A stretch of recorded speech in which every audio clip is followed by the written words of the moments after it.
Good morning, dear students. Myself Amita Kumari from Suraj School Rewadi, and today we will discuss about the physics of class 10th and chapter 3rd, that is electricity. In this chapter today we will take resistance and the factors on which the resistance depend and Ohm's law. We will start our first topic, that is resistance. Resistance mainly denoted by capital R. Resistance is the property of a conductor which opposes the flow of charge through it. Means resistance is the property of a conductor which opposes or resists the flow of charge through the conductor. Its SI unit is ohm, OHM, and its symbol is this one. It is a scalar quantity. Here resistance and in our daily life the friction force both actually oppose the motion. After this, next topic, factors on which resistance depend. First factor, the resistance of a conductor is directly proportional to the length of the conductor. Here R is the resistance, L is the length of the conductor. R is directly proportional to the length of the conductor. Second one, the resistance is inversely proportional to the area of cross section of a conductor. Here R is the resistance, is the area of cross section. It is 1 by A.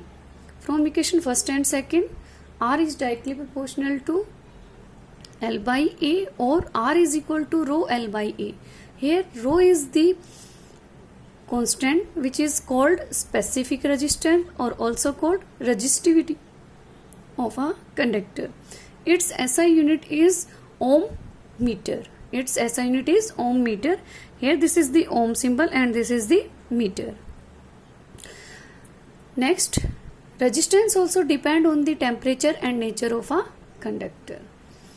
Here we take one more important point of resistivity.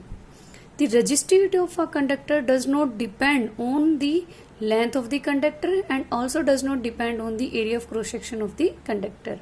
It is depend only on the temperature and nature of the conductor.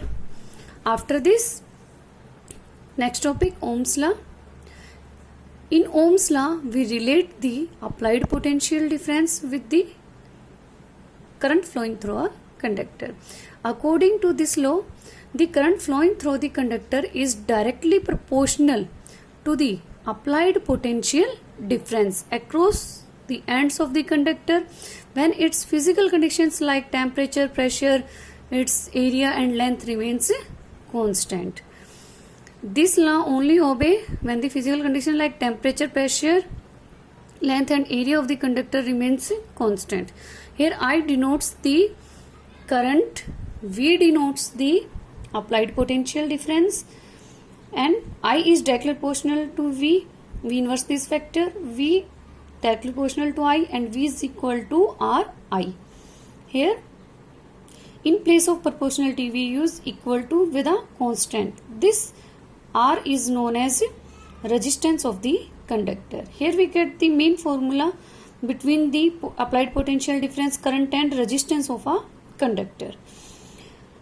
Here the current and potential both are directly proportional, and this is the graph between the V and I of a conductor, means graph between the applied potential difference and current through a conductor. This is a straight line because I and V are directly proportional, means if we increase one factor then another factor also increase, and if we decrease the one factor then other factor also decrease.